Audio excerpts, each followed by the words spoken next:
Halos mawalan ng ulirat si Corina sa pagtakbo. Hindi siya makapaniwala na makakakita siya ng isang kahindik-hindik na pangyayari habang papauwi siya sa bahay nila mula sa pinapasukang eskwelahan. Isang lalaki ang natagpuan niyang nakahandusay sa isang kalye na dapat sana ay lilikuan niya.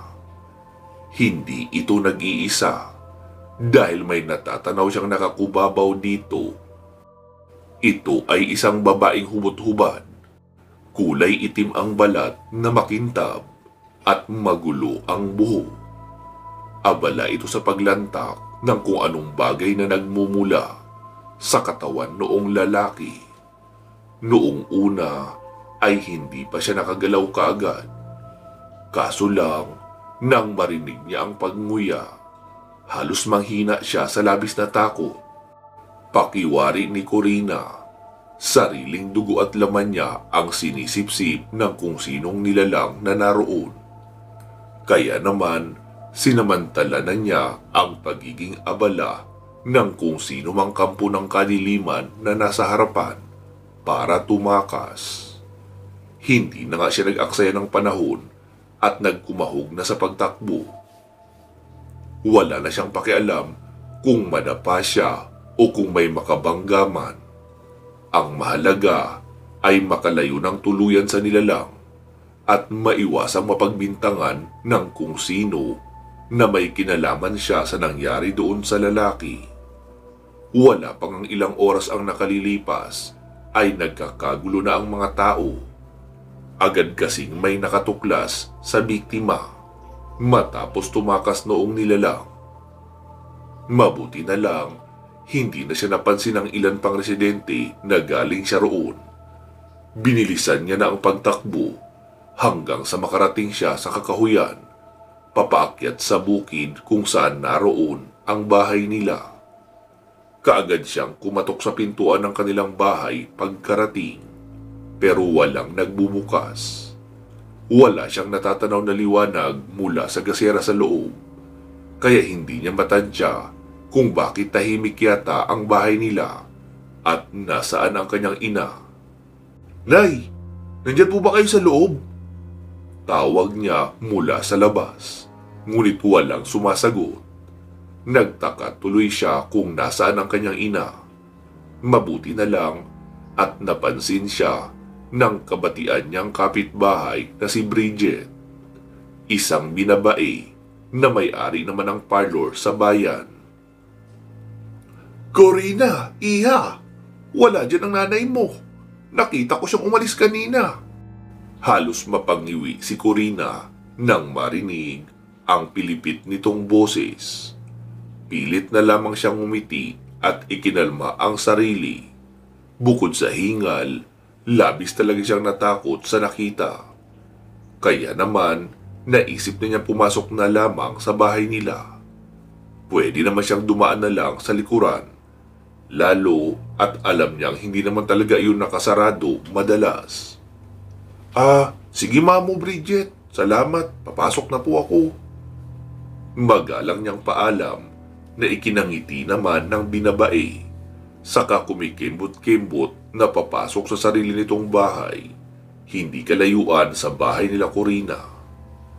Hindi pa siya tuluyang nakakapasok nang mapansing may bitbit itong maleta. "Sige, ako naman ay babalik na sa bayan. Marami akong customer bukas eh. Baka libre ko kayo ng nanay mo kapag tumabo ako. Bisitahin niyo ako doon ha." Habilin ito bago tuluyang umalis. Matagal nang kilala ni Corina si Mamo Bridget. Sa katunayan, alam niya ang tunay na pangalan nito. Benji ang pangalan ni Mamo noong lalaki pa ito. Kaso lang, nang manirahan ito sa kanilang lugar, mas pinili nitong magladlad at magpatayo ng parlor na pwede nitong pagkakitaan. Sa katunayan, suki ni Mamo si Corina na kapag magkakapera ay sa beauty parlor kaagad pinapagupitan ng kanyang ina. Lalo at wala pa sa kalahati ng tamang presyo ang sinisingil nito sa kanila. Presyong mapagmahal na kapitbahay kumbaga. Kung minsan naman, ang mag-ina ang nagiging empleyado ni Mamu, lalo kapag maraming customer. Nagtatrabaho sila bilang tagapaglinis. Pagkapasok ni Corina sa kanilang bahay, napakunot pa ang noo niya nang makitang bukas ang bintana sa kusina. Dahan-dahan niya kinuha ang itak na nakasabit sa likod ng pinto na yari sa kawayan. Alam ni Corina na kung sakali mang may kakaiba ng aktibidad sa loob ng bahay nila, hindi naman masamang manlaban at ipagtanggol ang sarili. Lalo at halos ilang minuto pa lang noong may masaksihan siyang krimen na gawa ng hindi niya maipaliwanag na nilalang. Naramdaman niyang may tao sa kabilang bahagi, kaya dahan-dahan siya lumapit roon para alamin kung totoo ang pakiramdam niya. Nang humarap ang kung sino man sa kanya na naroon, ay nagkagulatan pa sila. Dahilan para labis na manginig sa takot si Corina at mapatago sa likurang bahagi ng pinto. "Corina! Lintik kang bata ka! Bakit ka ba nagugulat?" Natakot tuloy ako. Nanlalaki ang mga mata ng kanyang ina na si Aling Bella na siyang nanay ni Corina. Magulo ang buhok nito at mukhang nanggaling sa matinding pakikipagsagupaan. Akala nga niya na kung sinong aswang na naghahanap ng mabibiktima. Sa bagay, aswang nga naman talaga ang nanay niya. "Nanay naman, Diyos ko, ginulat mo po ako. Tsaka, bakit naman ikaw ang matatakot? Ikaw nga itong marungis ang itsura, oh. Para kang lumangoy sa kanal. Tsaka, bakit amoy dugo ka?" Tanong niya na ikinangiwi ng kanyang ina. "Pasensya ka na, anak. Nagutom na naman kasi si nanay mo, eh." Wika ni Aling Bella at nahihiyang ngumiti sa anak. Bigla namang niyakap ni Corina ang kanyang ina. Alam niya na mahirap talaga ang sitwasyon nito. Niwala siyang karapatan na husgahan ito. Kaya naman, labis niyang nirerespeto ang pagkatao ng kanyang ina. Isa pa, hindi siya mabubuhay sa mundo kung hindi siya nito inasikaso sa kabila ng naging kalagayan nito. "Ayos lang po yun, Nay. Naiintindihan naman po kita. Halika po, magbihis na po kayo." Magalang na wika ni Corina at inalaya na ang kanyang ina sa kanilang silid para makapagbihis. Bata pa lamang siya ay alam na niya ang tungkol sa pagiging isang mandaragit na aswang ng nanay niya. Nagmula ito sa lahi nila. Wala namang magagawa ang nanay niya noon dahil naawa raw ito sa lola niya na labis nang naghihirap sa paghihingalo. Kaya nito tinanggap ang pamanang pagkaaswang. Mula noon, naging iba na ang takbo ng kapalaran ng kanyang ina. Maganda si Aling Bella, balingkinita ng katawan, makinis ang balat at masyadong bata ang itsura sa kanyang tunay na edad. Sa katunayan, 17 anyos na si Corina na anak nito sa pagkadalaga. Samantala kung titignan ay para lang silang mag-ate. Sa mukha at hubog ng katawan ng kanyang ina ay para lang itong nasa 23 hanggang 25 anyos. Iniwan si Bella nang naging kasintahan nang malaman nitong nabuntis siya. Mula noon, hindi na iniasa pa ni Bella ang kapakanan ng kanyang anak sa iba. Itinaguyod niya ito ng mag-isa. Kahit papaano naman, nakakatipid sila. Paano ba namang hindi? Si Corina lang naman ang hinahanapan niya ng pagkain. Ayos na kay Bella na sa gabi lumalantak ng masisila niya para malamnan ang kanyang tiyan. Nang malinis na ni Corina ang mukha ng ina, inilabas niya ang dalang pagkain sa bag at tumayo. "Nay, pwede po kaya nasabayan mo ako kumain sa lamesa? O kahit magkape ka lang. May dala akong 3-in-1 na kape para sa iyo." Aniya na malugod namang ikinapayag ng kanyang ina. "Oo naman anak, umiinom naman ako ng kape, diba? Alam mo yun, wika nito at nagkatawanan sila. Habang naghahapunan si Corina, naisip namang kumustahin ni Bella ang araw ng kanyang anak. 17 anyos na si Corina at kasalukuyang nasa 3rd year high school na. Late na ito nakapag-aral dahil sa probinsya lamang sila nakatira. Wala naman silang sapat na pera para panggastos sa mga gastusin sa pag-aaral.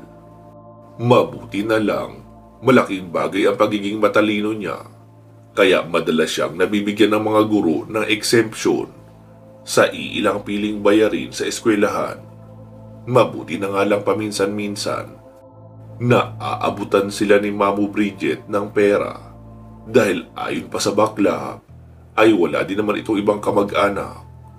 Binata pa lamang si Bridget ay itinakwil na ito ng ama dahil sa kagustuhan na maging sundalo ang kanyang anak. Dahil sa hindi nasunod ang kagustuhan ay nagsimulang sumama ang loob at hindi rin nagtagal ay inatake ito sa puso matapos malamang binabai ang kanyang anak. Samantala, hindi alam ni Mamu ang tungkol sa lihim ng kapitbahay niyang si Bella. Sa parting iyon ng bukid ay tanging sila lang na dalawa ang nakatira dahil hindi naman naglalagi ang bakla sa bahay nito. Umuwi lang ito kapag kailangan. Nasa bayan kasi ang parlor nito na madalas namang puntahan ni Corina at Bella para makapag-sideline. Anak, kumusta naman ang pag-aaral mo? Tanong ni Bella. Ngumiti si Corina at ipinakita ang kanyang mga nakuhang grades mula sa exam kanina. Hindi po ako kulilat ngayon, Nay. Matataas po ang grades ko. Tsaka, alam ko po na makakatulong ito sa future natin. Kaya, pagsisikapan ko pong masigitan pa ito. Masayang wika ng dalaga na ikinayakap naman sa kanya ni Aling Bella. Saludo ako sa pagsisikap mo, anak. Alam kong maaabot mo din ang pangarap mo. Pero sana, huwag mong kakalimutan na mag-ingat at alagaan ang sarili mo, ha? Wika niya na ikinatango naman ni Corina. Pangako po, Inay. Palagi ako mag-iingat.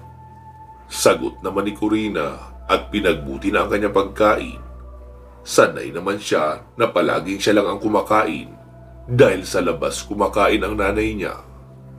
Kinaumagahan, pumasok si Corina sa eskwelahan. Isang normal na araw lang naman iyon para sa kanya. Naging abala siya hanggang sa sumapit ang uwian.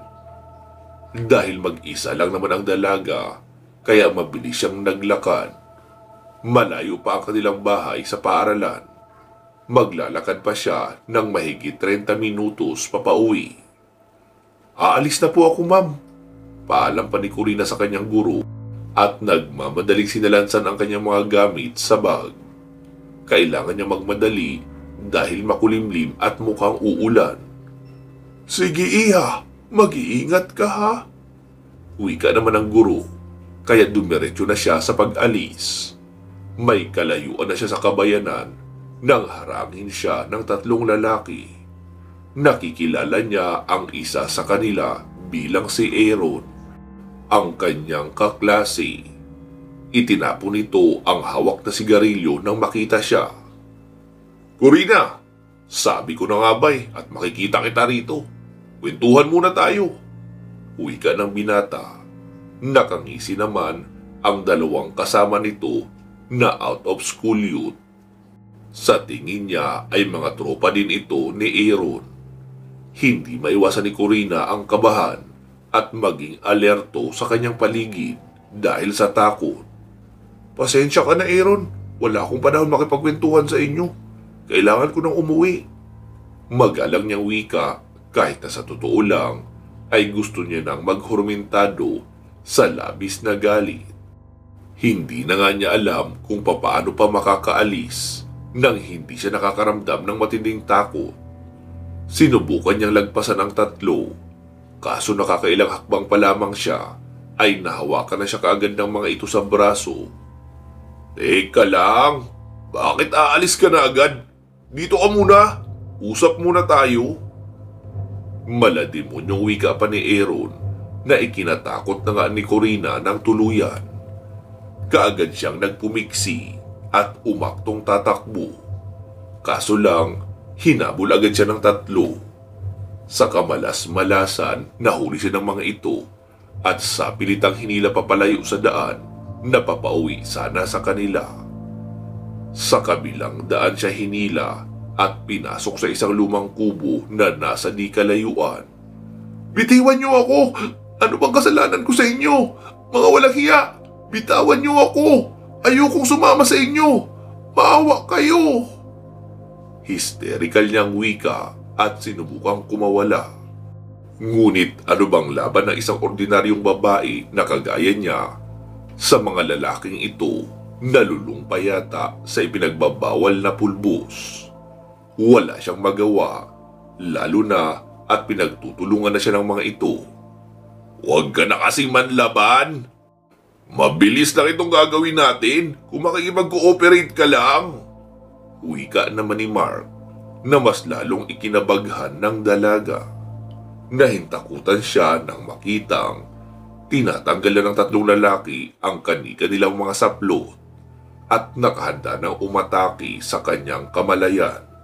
Sa pilitan siyang kinubabawan ng mga lalaking hayop sa makamuntong pagnanasa at kasabay ng pagbuhos ng malakas na ulan, pumalahaw siya ng iyak. Nawasak ang kanyang kinabukasan kasabay ng pagkasira ng kanyang buong pagkatao. Nanggahasain siya at pinagsalit-salitan ng tatlong kalalakihang ito. Nagmistula itong bangungot na paulit-ulit sumisiksik sa isipan ni Corina. Ni hindi niya magawang habulin pa ang mga lalaki sa bilis ng pangyayari. Hindi man siya pinatay ng mga ito. Alam niya na katakot-takot na iskandalo ang kanyang aabutin dahil sa labis na kahihiyan. Isang buong araw na nawala ang dalaga. Maski ang kanyang inang aswang na may kakayahan na hanapin siya ay labis ding nag-alala. Hindi man lang siya mahanap nito. Kaya naman, nang sa tingin ng dalaga ay napagtimbang-timbang na niya ang mga nangyayari, ay umisip siya ng hakbang. Ang iwanan siyang buhay ng mga iyon ay isang napakalaking pagkakamali na nagawa ng tatlong lalaking hayop. Lalo na at may magagawa siya ngayon na may kinalaman sa paghihiganti. Wala sa sarili ay iika-ika siyang umuwi sa kanilang bahay. Nagkagulatan pa sila ng kanyang nanay na papalabas na uli ng bahay para hanapin siya sa kakahuyan. "Corina! Anak! Anong nangyari sa iyo? Bakit gula-gulanit yung damit mo? Saan ka ba nanggaling?" Hindi maganda ugaga nitong tanong. Iling at hikbi lamang ang naisagot sa kanya ng anak. Saka niyakap siya ng mahigpit. Sa mga panahong ganito, ayaw naman ni Bella na gambalain ang kanyang anak. Kaya minabuti niyang hayaan na lang muna ito na makapagpahinga. Mukhang wala pa itong balak na magsalita. Basta tuloy-tuloy lang na pumasok ng bahay habang mugto ang mga mata. Kahit may masama na siyang kutob, ay hindi niya pinilit ang anak na usisain. Para hindi ito mabigla, hihintayin niya na lang ito na kusang magsalita at sabihin ang tunay na nangyari sa kanya. 3 araw ang lumipas na hindi lumalabas ng silid si Corina. Nakababad lang siya sa kanyang higaan. Nagkulong lamang siya roon at hindi makausap ng matino. Madalas rin na marinig ni Aling Bella ang paghikbi nito. Gayunpaman, hinabaan niya ang kanyang pasensya. Lumipas pa ang 2 araw nang magpasya nang lumabas ng kanyang silid ang anak na si Corina. Sumabay ito sa kanyang ina sa pag-inom ng kape. Dito na niya nalaman ang trahedyang dinanas nito na naging dahilan ng kamiserablihan na inaasta nito. "Ginahasa nila ako, Nay. Wala akong kalaban-laban sa kanila. Binaboy nila ako. Gusto ko po maghiganti, Nay." Umiiyak na wika ni Corina. Walang nagawa si Bella kundi ang mapaiyak na rin sa sinapit ng kanyang anak. Alam niyang hindi nararapat sapitin ng dalaga ang nararanasan nito ngayon. Pero dahil sa nangyari na ang trahedya, kailangan niyang balikan ang mga salarin. Kailangan nilang magbayad. Nanay, papayag ka po ba sa ipapakiusap ko? Untag sa kanya ng kanyang anak nang magkausap silang muli. Napalingon si Bella kay Corina. Tinitingnan ang namumula nitong mukha. Nais ng kanyang anak na magpahawa na sa kanya. Gusto na rin nitong maging aswang. Noong una ay hindi siya pumayag. Nais niya sana na magkaroon ng normal na buhay ang kanyang anak na si Corina. Hindi kagaya niya na napasadlak na sa kaniliman at palagi pang gutom sa karni at dugo ng sariwang tao. Pero sadyang mapilit ang anak. Nay, hayaan niyo ako ang gumanti sa kasawiang sinapit ko. Hindi ako papayag na basta na lang silang maging malaya pagkatapos ng ginawa nila sa akin. Tutal naman po, magiging aswang din naman ako balang araw, di ba? Hindi ko itatangging mamanahin ko din ang iyong katauhan sa oras na isalin mo ito sa akin. Kaya, mas mainam na kung hahayaan niyo akong makabisado ang ganitong katauhan habang maaga pa. Uwi ka ni Corina na ikinatango na lang ni Bella. Ayaw man itong pumayag, may punto rin naman ang anak. Hindi rin pwedeng maglaho na lang ang lahing mandaragit sa linya nila. Kailangan nila magparami ng lahi nila balang araw. Sige anak, papayag ako sa gusto mo. Isasagawa natin ang pangyayanggaw sa kabilugan ng buwan sa susunod na linggo na iyon. Kaya magpahinga ka muna para maging handa rin ang katawan mo sa tatanggapin mong bagong katauhan. Wika niya na ikinangiti naman ang dalaga. Isang linggo ang lumipas at sumapit na ang gabi ng kabilugan ng buwan. Isinagawa na nila ang panghahawa ng pagkaaswang. Tahimik na ang paligid at tanging mga kuliglig at panggabing hayop na lamang ang humuhuni. Nakaabang si Bella sa madilim na kalsada, naghihintay ng biktima na kanyang gagamitin sa ritual. Hanggang sa may dumaang lasing sa kanyang kinaroroonan, inihanda niya ang kanyang sarili. At dito na nga nilundagan ang nabiglang lalaki. Ha! Sino ka? Gulat nitong tanong, pero inisihan lamang ni Bella ang kanyang biktima. Saka sinabing siya ang hinihintay nitong bangungot. Hindi man lang nakapalag ang lalaki nang basta na lamang ibinao ni Aling Bella ang kanyang kamay na may mahabang kuko sa dibdib nito. Sumirit ang masaganang dugo na hayok niyang tinapatan ng kanyang bibig. Tila ba uhaw na uhaw siya sa kanyang ginagawa. Kaya naman, hindi na nag-aksaya si Bella ng panahon na tapusin ang paghihirap ng lalaki. Kaagad niyang hinugot ang tumitibok-tibok pa nitong puso at dinagit. Pagdating sa kanilang tahanan, maingat niya itong iniabot sa kanyang anak. Pero hindi na saan yung puso ng tao, kundi nagawa niya na itong baguhin gamit ang karunungan sa itim na mahika. Sa paningin ni Corina, ang kanyang hawak ay isa ng piraso ng pritong manok. Walang pagdadalawang isip na nilantakan ito ng dalaga hanggang sa mga lahati. Kalaunan, nagbago na din ang anyo ng pritong manok sa kanyang paningin at lumitaw na ang tunay nitong itsura. Isang hilaw na puso ng tao, kung saan nadudurog na ang ibang parte dahil sa pagkagat ni Corina hanggang sa maubos. Sige anak, lunukin mo lang na lunukin ang pagkaing iyan. Ang puso ng tao na nagsisilbing simbolo ng pagtanggap mo ng iyong panibagong pagkatao. Nanginig kaagad si Corina nang malunok niya ang lahat ng ibinigay ng kanyang ina. Tumirik ang mata ng dalaga. Nakaramdam ng paninikip ng dibdib. hanggang sa hindi na nga niya matiis ang mga nangyayari. Bumagsak na siya sa sahig at nawala ng malay. Napangiti naman si Aling Bella. Matagumpay ang ginawa niyang pangahawa sa kanyang anak.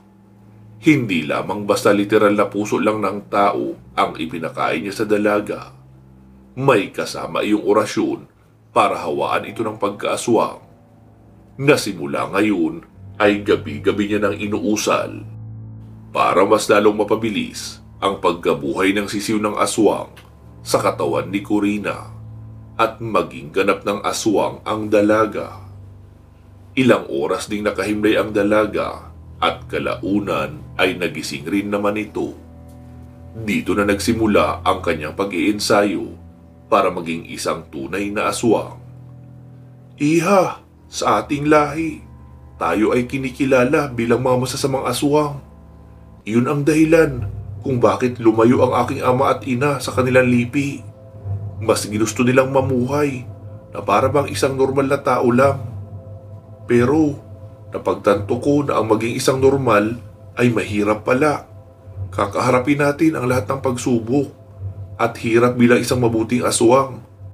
Aabusuhin tayo, gagamitin at katatakutan kapag hindi na nila kayang labanan. Iyon ang kailangan nating tandaan.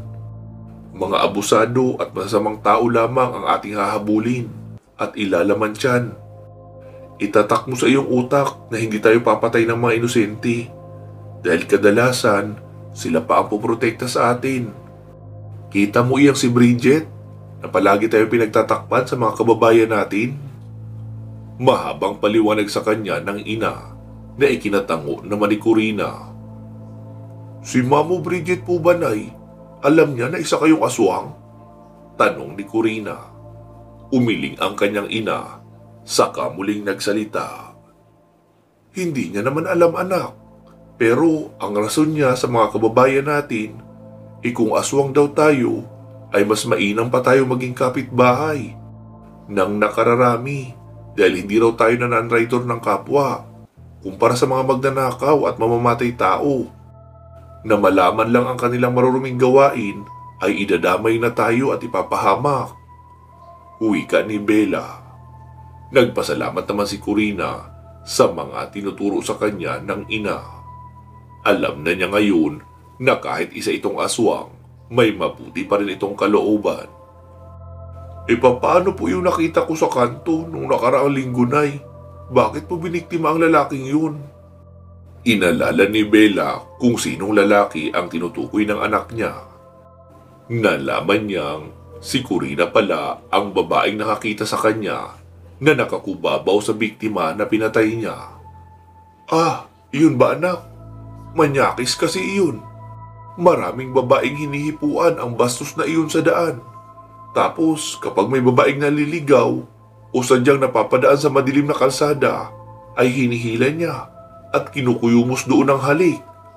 Muntikan niya na din ako maging biktima. Kaya dahil sa inis ko, pinuntirya ko na siya noong gabing iyon. Kita mo, wala nang kababaihang natatakot na dumaan sa kaling iyon tuwing gabi. Pagmamalaki ng kanyang ina, kaya napangiti naman siya.